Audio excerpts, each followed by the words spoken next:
ఉద్యోగాలు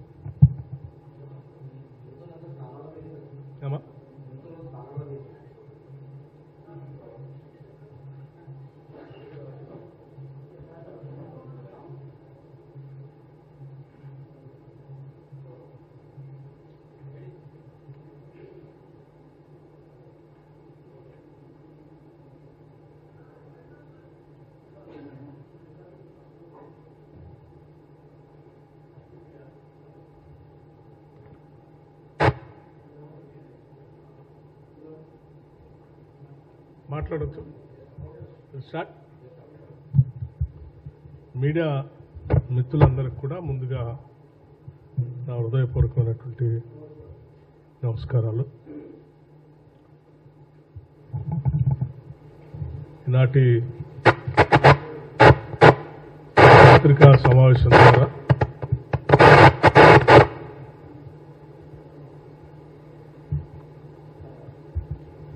మీ ద్వారా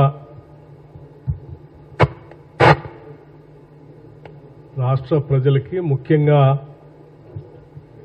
నిరుద్యోగ యువతీ యువకులకి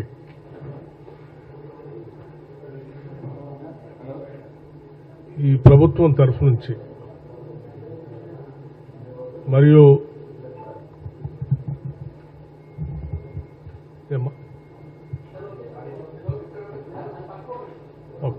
ఫైన్ మీ ద్వారా నిరుద్యోగ యువతీ యువకులకి, రాష్ట్ర ప్రజలకి అందరికి కూడా కొన్ని ముఖ్యమైన విషయాలు ఈ ప్రభుత్వం తరఫు నుంచి విజ్ఞప్తి చేయటానికే ఈ పత్రికా సమావేశాన్ని ఏర్పాటు చేస్తా ఉన్నాను. మనందరికీ తెలిసిందే, ఈ రాష్ట్రం తెచ్చుకున్నదే ప్రధానంగా ఉద్యోగాల కోసం. నిరుద్యోగ యువతీ యువకులు తెలంగాణ రాష్ట్రంలో కొన్ని దశాబ్దాలుగా ప్రత్యేక రాష్ట్రం ఏర్పడితే మన ఉద్యోగాలు మనకే వస్తాయని, తద్వారా జీవితాల్లో స్థిరపడి కుటుంబ సభ్యుల్ని ఆదుకోవచ్చని, మన రాష్ట్ర పాలనను మనమే చేసుకోవచ్చనే ఆలోచనతో పెద్ద ఎత్తున పోరాటం చేశారు కూడా. అందులో అనేక మంది విద్యార్థి నాయకులు ప్రాణత్యాగాలు కూడా చేశారు. వీటన్నిటినీ గమనంలోకి తీసుకునే ఈ రాష్ట్రం సర్వతోముఖంగా అభివృద్ధి చెందాలని, ఇక్కడ వనరులు ఇక్కడే ఉపయోగపడాలని, ఇక్కడ ఉన్నటువంటి వాళ్ళందరికీ ఇక్కడ ఉద్యోగాలు త్వరితగతిన అందించాలనేటువంటి ఆలోచనతోనే కాంగ్రెస్ పార్టీ ప్రత్యేక రాష్ట్రాన్ని ఇచ్చిందన్న సంగతి ప్రత్యేకంగా నేను ఒకసారి గుర్తు చేయదలుచుకున్నాను. అందుకే కాంగ్రెస్ పార్టీ ఇందిరమ్మ రాజ్యం అధికారంలోకి వచ్చిన మరుక్షణం నుంచే ఈ రాష్ట్రంలో నిరుద్యోగ యువతీ యువకులకి ఉద్యోగ అవకాశాలు కల్పించడంలో ప్రధానమైనటువంటి దృష్టి సారిస్తూ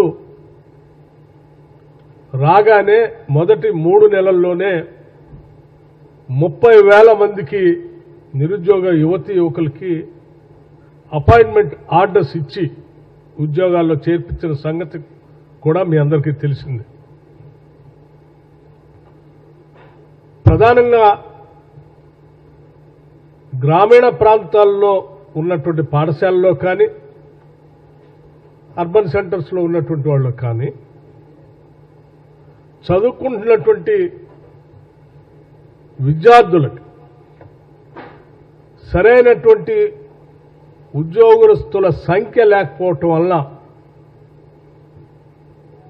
ఆ పేద మధ్యతరగతి కుటుంబాలకు సంబంధించిన పిల్లలు చదువుకుంటున్నటువంటి ప్రభుత్వ పాఠశాలలో పడుతున్నటువంటి ఇబ్బందిని కూడా గమనంలోకి తీసుకొని విద్యా వ్యవస్థ మీద బాగా దృష్టి సారించాలనేటువంటి ఆలోచనతో అటు పేద విద్యార్థులు చదువుకున్నటువంటి పాఠశాలకు సంబంధించిన టీచింగ్ స్టాఫ్ను పెంచడం ఒకవైపు, అలాగే రాష్ట్రంలో ఒక దశాబ్ద కాలం పైబడి ఉద్యోగాల కోసం ఎదురు చూస్తున్నటువంటి నిరుద్యోగ యువతీ యువకులకు అవకాశం కల్పించాలనేటువంటి ఉద్దేశం ఇంకొక వైపు. ఈ రెండింటిని దృష్టిలో పెట్టుకొని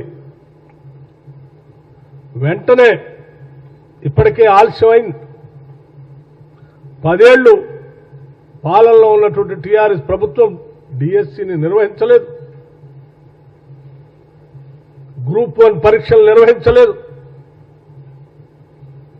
గాలికి వదిలేసినటువంటి తెచ్చుకున్న రాష్ట్రంలో వాళ్ళ కోసం తెచ్చుకుంటే వాళ్ళందరినీ గాలికి వదిలేస్తే మనం అలా చేయకూడదనేటువంటి ఆలోచనతోనే వెంటనే మేము చెప్పినట్టుగా పబ్లిక్ సర్వీస్ కమిషన్ ప్రక్షాళన చేసి పూర్తి స్థాయిలో ఉన్నటువంటి ప్రభుత్వ ఉద్యోగాలకు సంబంధించిన క్యాలెండర్ను డిక్లేర్ చేసే ప్రక్రియని మొదలుపెట్టిన విషయం కూడా మీ అందరికీ తెలిసింది. అలాగే వివిధ ఇతర రిక్రూట్మెంట్స్ సంబంధించినటువంటి వ్యవస్థల ద్వారా కూడా సాధ్యమైనంత వరకు ఆ రిక్రూట్మెంట్లన్నీ పూర్తి చేయాలనేటువంటి సంకల్పంతోనే ముందుకు పోతా ఉన్నాం. మీ అందరికీ తెలియదు కాదు, 10 ఏళ్లు డిఎస్సిని నిర్వహించకుండా ఆ 10 ఏళ్లు నిరుద్యోగ యువతీ యువకులు డిఎస్సి కావాలి కావాలి కావాలి అని పదే కోరినప్పటికి కూడా పెడచెవిన పెట్టి కేవలం జస్ట్ ఎన్నికల కంటే ముందు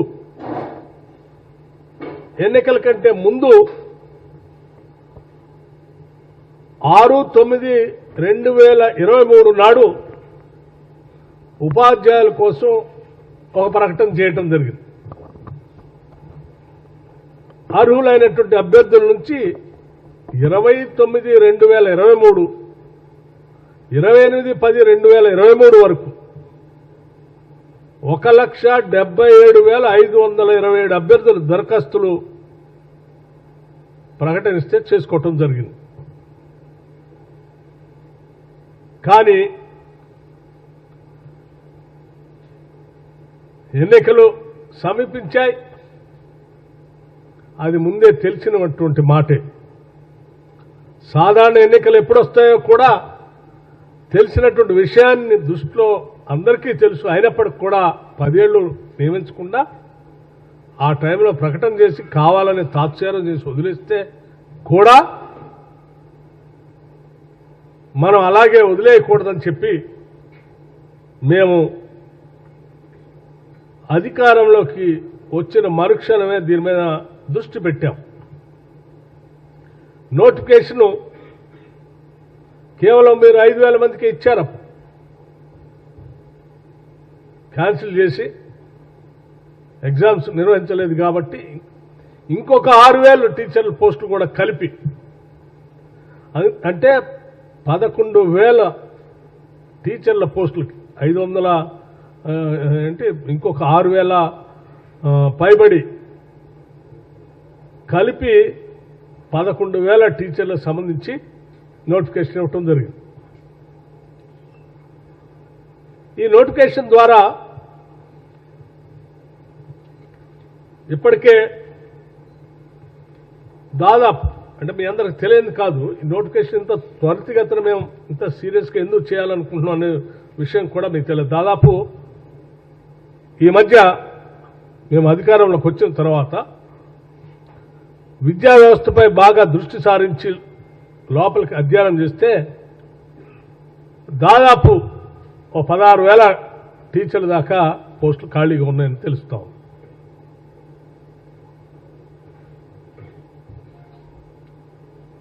సో నీకు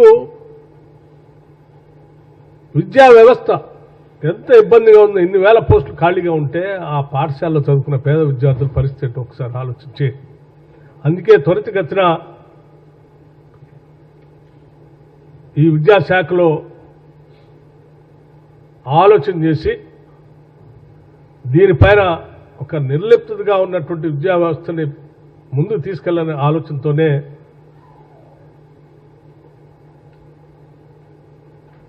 19,717 టీచర్స్ని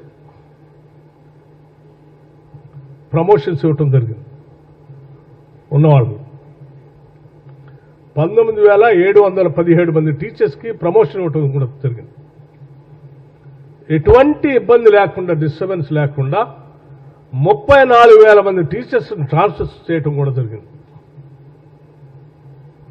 ఈ ప్రక్షాళన ఇవన్నీ చేసుకునే క్రమంలోనే వాస్తవ విషయాలన్నింటిని కూడా గమనం తీసుకొని ఈ డిఎస్సిని త్వరితగతిన చేయాలి అని చెప్పి నోటిఫికేషన్ ఇవ్వటం, ఆ నోటిఫికేషన్ ద్వారా ఎగ్జామ్స్ కండక్ట్ చేసి ముందుకు పోవాలనేటువంటి ఆలోచనతో మేమంతా ముందుకు పోతా ఉన్నాం. ఈ పరిస్థితుల్లో దాదాపు ఇప్పటికే మీ అందరికి తెలియని కాదు, ఆల్ టికెట్స్ 11th నైట్ నుంచి 8 PM నుంచి పర్మిషన్ ఇస్తే ఇప్పటికే 2,05,000 మంది 2,05,000 మంది హాల్ టికెట్స్ డౌన్లోడ్ చేసుకున్నారు. అట్లాగే ఎవరికైనా ఇబ్బంది ఉంటే గత ప్రభుత్వాల్లా కాకుండా 24/7 వాళ్ళకి పనికొచ్చేటట్టుగా ఒక గ్రీవెన్స్ సెల్ కూడా ఏర్పాటు చేశాం. సో ఇప్పటికే ఇన్ని లక్షల మంది డౌన్లోడ్ చేసుకొని ఉద్యోగాలకు పోవాలని రెడీగా ఉన్నటువంటి టైంలో అప్లై చేసుకున్నటువంటి వాళ్ళు దాదాపు చూస్తే 2,79,000 మంది డిఎస్సి అప్లై చేసుకున్నారు. 2,79,000 మంది నిరుద్యోగ యువతి యువకులు డిఎస్సి పరీక్షకి అప్లై చేసుకుని 2,05,000 మంది ఇప్పటికీ హాల్ టికెట్స్ డౌన్లోడ్ కూడా చేసుకున్నారు. అంటే ఈ విద్యార్థులు గత సంవత్సరం 2023 నుంచే ఆనాటి ఎన్నికలకు ముందు ఇచ్చినటువంటి డిఎస్సి నోటిఫికేషన్ దగ్గర నుంచే ప్రిపేర్ అవుతూ ఉన్నారు. కొన్ని నెలలుగా ఇంకా ఆలస్యం అయితే ఇబ్బంది అవుతున్నటువంటి ఉద్దేశంతోనే వెంటనే నోటిఫికేషన్ ఇచ్చి ఎగ్జామ్ కండక్ట్ చేయాలనే ఆలోచనతో ముందుకు పోతా ఉన్నాం. జూలై 18th నుంచి ఆగస్ట్ 5th వరకు. ఈ క్రమంలో కొద్దిమంది విద్యార్థులు అక్కడక్కడ ఈ డిఎస్సి ఎగ్జామ్ని పోస్ట్పోన్ చేస్తే పోస్ట్పోన్ చేయండి అని విజ్ఞప్తులు రావటం, అట్లాగే కొన్ని చోట్ల ధర్నాలు చేయటం, ఇవన్నీ మనం చూస్తూ ఉన్నాం. అయితే నేను ఈ విద్యార్థులందరికీ ఒకటే విజ్ఞప్తి చేస్తా ఉన్నాను, నాకేమీ ఈ ప్రకటనలు కానీ ఉద్యోగాలు నోటిఫికేషన్ కానీ ఉద్యోగాలు కండక్ట్ చేయటం కానీ కేవలం డిఎస్సి ఒక్కటే కాదు, మీకు తెలియదు కాదు. మేము రాగానే పబ్లిక్ సర్వీస్ కమిషన్ ద్వారా గ్రూప్ 1 పరీక్షకు నోటిఫికేషన్ ఇచ్చాం. 10 ఏళ్లు టీఆర్ఎస్ ప్రభుత్వం గ్రూప్ 1 పరీక్షలు నిర్వహించలే. పదే అసెంబ్లీలో నేను ఆనాడు సిఎల్పి లీడర్గా అనేక సందర్భాల్లో వాళ్ళకి డిమాండ్ చేశాను. బట్ ఏ ఒక్కరోజు కూడా దాన్ని కంప్లీట్ చేద్దామని ఆలోచన చేయలే. చేస్తే పేపర్ లీక్, క్యాన్సిలేషన్. బట్ మేము రాగానే పబ్లిక్ సర్వీస్ కమిషన్ ప్రక్షాళన చేశాం.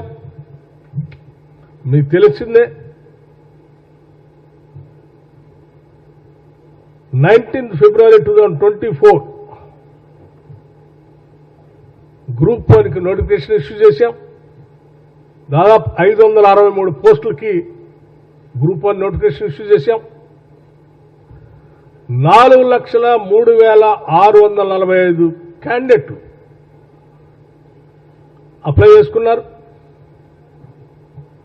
3,02,172 మంది అభ్యర్థులు గ్రూప్ 1 పరీక్షకి 9/6/2024 నాడు అపియర్ కూడా అయ్యారు. రిజల్ట్స్ కూడా ప్రకటించాం. 7/7/2024 31,382 మంది అభ్యర్థులు ప్రొవిజనల్ గా మెయిన్స్ గ్రూప్ 1 మెయిన్స్ కి ఎలిజిబిలిటీ అయ్యేటట్టుగా ఎగ్జామ్స్ కూడా కండక్ట్ చేసి ప్రకటన కూడా చేశాం. దీనికి సంబంధించి మెయిన్స్ అంటే దాదాపు 7 పేపర్లు ఉన్నాయి. దానికి సంబంధించిన డేట్స్ కూడా మేము అనౌన్స్ చేశాం. 21/10/2024 నుంచి 27/10/2024 వరకు 7 పేపర్లతో కూడినటువంటి గ్రూప్ 1 మెయిన్స్ పరీక్ష కండక్ట్ చేయడానికి కూడా డేట్స్ ఇచ్చేసాం. అట్లాగే మీ అందరూ తెలిసిందే గ్రూప్ 2, సరే గ్రూప్ 1 ఎట్లా వాళ్ళు చేయలేకపోయారు, గ్రూప్ 2 చేశారు. నోటిఫికేషన్ చేసేవాళ్ళు పరీక్షలు కండక్ట్ చేశారంటే లేదు, 3 సార్లు పోస్ట్పోన్ చేశారు. అది చేయలే, ఇప్పుడు 3 సార్లు పోస్ట్పోన్ చేశారు. మేము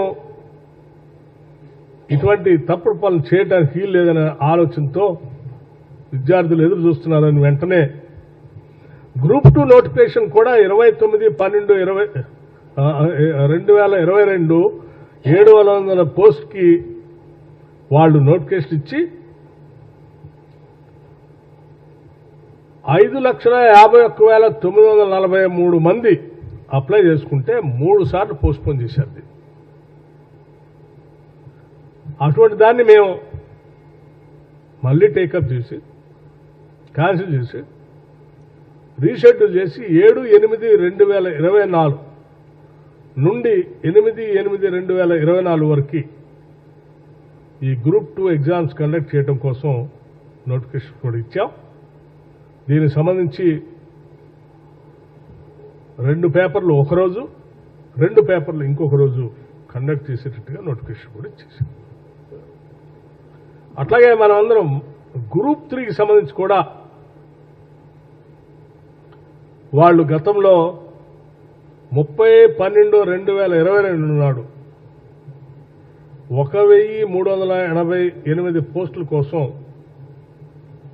నోటిఫికేషన్ ఇస్తే 5,36,477 మంది అప్లై చేసుకున్నారు. కానీ చేయలే. మళ్ళీ దానికి మేము గ్రూప్ 3 ఎగ్జామ్స్ కూడా షెడ్యూల్ చేశాం. 7/11/2024 నుండి 18/11/2024 వరకు ఎగ్జామ్స్ కండక్ట్ చేయాలని. దీనికి సంబంధించి 3 పేపర్లు ఉంటాయి. మొదటి రోజు 2 పేపర్లు, అంటే 17/11/24 నాడు 2 పేపర్లు, 18/11/24 నాడు ఇంకో పేపర్ కండక్ట్ చేయాలి. ఇంత స్పష్టంగా ఇవన్నీ కూడా నిరుద్యోగ యువతి యువకుల కోసం త్వరితగతిన పూర్తి చేసి ఉద్యోగాలు ఇవ్వాలనే ఆలోచనతో. ఇవి కాకుండా ఇప్పటికే పబ్లిక్ సర్వీస్ కమిషన్ ద్వారా కొన్ని ఇంతకుముందే రిక్రూట్మెంట్ నోటిఫికేషన్స్ ఇవ్వటం, రిక్రూట్ చేయటం కూడా జరిగింది. వాటికి సంబంధించి కూడా కొంత సమాచారం మీకు ఇవ్వాలనేటువంటి ఆలోచనతోనే ఈరోజు మీ ముందు కూర్చున్నాం. ఉదాహరణకి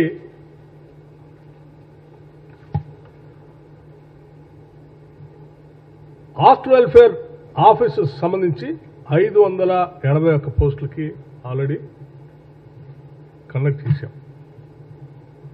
ఎగ్జామ్స్ కండక్టెడ్ 20/6/2024 to 29/6/2024 581 పోస్టులకి. అట్లాగే డివిజనల్ అకౌంట్స్ ఆఫీసెస్ సంబంధించి 53 పోస్టులకి exams already public service commission నుంచి కండక్ట్ చేయడం జరిగింది. అది 36/2024 నుండి 4/7/2024 వరకు. అట్లాగే PET in గురుకులమ్స్, medical lab technicians 325, PET సంబంధించి 616, మొత్తం 13,321 పోస్టులు.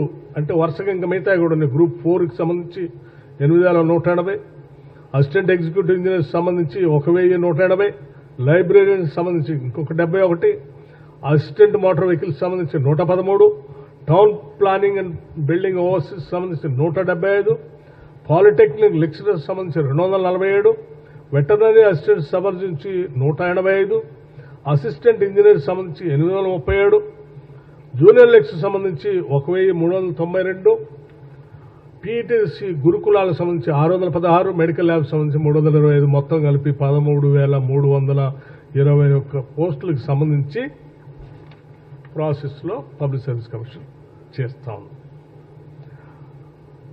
Various selections exams conducted by TGPSC after February 24. ఇవన్నీ ఎగ్జామ్స్ కండక్ట్ చేసి వాళ్ళకి ఉద్యోగాలకు కావాల్సినటువంటి అవసరాలు కల్పించడానికి ప్రాసెస్ ముందుకు పోతా ఉంది.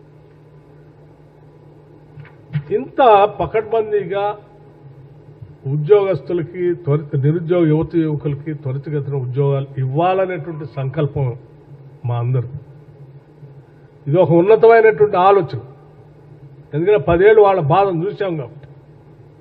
అందుకోసమే డిఎస్సికి సంబంధించి కూడా డేట్ని మనం అనౌన్స్ చేసి పక్కాగా ఎగ్జామ్స్ కండక్ట్ చేసి ఉద్యోగాలు కల్పించాలని ఆలోచిస్తూనే పోతా ఉన్నాం. కాకపోతే కొద్దిమంది విద్యార్థులు మాకు ఇన్ని ఒక్కసారి ఊపిరాడనని నోటిఫికేషన్స్ ఇస్తూ ఉన్నారు, ఇన్ని ఉద్యోగాలు వస్తూ ఉన్నాయి, మాకు ఇంకా కొద్దిగా టైం ఇస్తే బాగు అని అడుగుతూ ఉన్నారు. రైట్, ఇది ఒకటే కాదు కదా. డిఎస్సికి సంబంధించి నేను మరొక మాట కూడా మీకు ఇంకో శుభవార్త చెప్తా ఉన్నాను. ఇప్పుడు మేము కండక్ట్ చేసే డిఎస్సికి సంబంధించినటువంటి 11,000 ఉద్యోగాలే కాకుండా ఇంకా మేము చెప్పాము 16,000 దాకా ఖాళీగా ఉన్నాయని. ఇప్పుడు మేము అన్ని ఈ ప్రమోషన్స్ ఇవన్నీ చేసిన తర్వాత లెక్కలు వస్తూ ఉన్నాయి. ఇంకో 5 నుంచి 6,000 ఉద్యోగాలు డిఎస్సి సంబంధించి ఇంకా వస్తాయి కొద్ది రోజుల్లో. ఇంకోటి మరొకటి కూడా వస్తుంది. మీరే కంగారు పడాల్సిన అవసరం లేదు. చదువుకున్న విద్యార్థులు అందరూ కూడా మంచిగా రాయండి. మీరు ఇదే ఆఖరిది కాదు, చివరిది కాదు. ఇంకో అవకాశం కూడా వస్తుంది. ఇంకా ఉన్నాయి ఉద్యోగాలు డిఎస్సి. ఇంకోటి కూడా కండక్ట్ చేస్తాం కొద్ది రోజుల తర్వాత. సో ఎవ్వరు ఆందోళన చెందవద్దు. దయచేసి మీరంతా మా బిడ్డలు, తెలంగాణ బిడ్డలు, మీరంతా ఉద్యోగాలు పొంది మంచిగా జీవితాల్లో స్థిరపడాలనే ఆశ, ఆలోచన మా అందరికీ ఉంది. మీరు ఇప్పటికే 11 నెలల నుంచి ఈ డిఎస్సి పరీక్ష కోసం 23లో ఇచ్చిన దానికోసం అప్పటి నుంచి తయారవుతూ ఉన్నారు. రాయండి ఈ పరీక్షను మంచి సంతోషంగా, తృప్తిగా. దీంట్లో సెలెక్ట్ అయిన వాళ్ళు అవుతారు. ఇంకా పరీక్షలు వస్తున్నాయి, వాటిలో అవుతారు. మళ్ళీ డిఎస్సి కావాలంటే మళ్ళీ కొన్ని రోజుల తర్వాత మళ్ళీ ఒక డిఎస్సి వస్తుంది. కొన్ని నెలల తర్వాత మళ్ళీ ఆ డిఎస్సి కూడా పార్టిసిపేట్ కావచ్చు. ఇప్పుడు మిస్ అయిన ఎవరైనా ఉన్నారు అనుకుంటే కూడా. కాబట్టి దయచేసి నేను అందుకే స్టార్టింగ్లో చెప్పా, ఈ రాష్ట్ర ప్రజలకి, నిరుద్యోగ యువకులకి మీ భవిష్యత్తుని కాంక్షించేటువంటి ప్రభుత్వంగా, మీ భవిష్యత్తే రాష్ట్ర భవిష్యత్తుగా భావిస్తూ ఉన్నాం. మీరందరూ మంచిగా పరీక్షలు రాసి ఉద్యోగాల్లోకి వచ్చి ఈ రాష్ట్ర భవిష్యత్తుకి, మరీ ముఖ్యంగా పేద బడుగు బలహీన వర్గాలు చదువుకునేటువంటి ప్రభుత్వ పాఠశాలకు సంబంధించి త్వరితగతిన టీచర్స్ కావాలి మనకి. ఇప్పటికే ఇన్ని వేల ఉద్యోగాలు ఖాళీగా ఉండి విద్యాబుద్ధులు పొందలేక బిడ్డలు అల్లాడిపోతా ఉన్నారు. 10 ఏళ్ళు వాళ్ళ గురించి ఆలనా పాలన ఎవరు పట్టించుకోలే. మీరు తొందరగా పరీక్షలు రాసి టీచర్లుగా తయారై త్వరితగతిన అక్కడికి వెళ్ళి వాళ్ళకి విద్యాబుద్ధులు నేర్పి ఈ సమాజాన్ని ముందు తీసుకొని పోవాల్సిన బాధ్యత మీ అందరిపైన ఉంది. మీరు ఆ దిశలో అడుగులు వేస్తూ రేపు పెట్టేటువంటి డిఎస్సి పరీక్షని సక్రమంగా వినియోగించుకోవాలి. ఎవరు ఆందోళన చెందకుండా పరీక్షలు రాయండి. ఆల్రెడీ ఇన్ని లక్షల మంది డౌన్లోడ్ చేసుకున్నారు హాల్ టికెట్స్. పొరపాటున ఎవరైనా మిస్ అయితే మళ్ళీ డిఎస్సి వస్తుంది. ఇది రాష్ట్ర ప్రభుత్వం తరఫు నుంచే నేను చెప్తా ఉన్నాను. ఎవరు ఆందోళన చేయాల్సిన అవసరం లేదు. థ్యాంక్ యూ, ధన్యవాదాలు. చెప్తాం డేటు కొన్ని నెలల తర్వాతే అన్నాను కదా, సంవత్సరాలు కూడా కాదు. సో డోంట్ వరీ, అది కూడా మంత్రి మండలి అంతా మాట్లాడుకొని ఆ డేట్ కూడా చెప్తాం.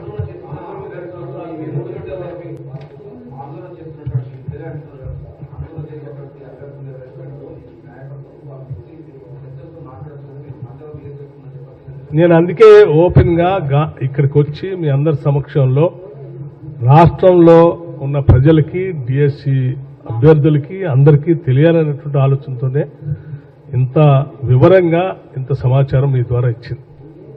ఒకళ్ళే కూర్చొని మాట్లాడితే నలుగురితో మాట్లాడగలను, కానీ మీ ద్వారా అయితే 4 కోట్ల మందికి చేరుతుందనే ఆలోచనతోనే మీ ద్వారా ఇక్కడ కూర్చొని మాట్లాడుతాం. దయచేసి ఈ సమాచారాన్ని మన బడులు ఆడ చదువుకున్న పిల్లల భవిష్యత్తు కోసం, మన నిరుద్యోగ యువకుల వాళ్ళ ఉద్యోగ అవకాశాల కోసం ఈ సమాచారాన్ని జాగ్రత్తగా చేరుస్తారని నేను ఆశిస్తా ఉన్నాను.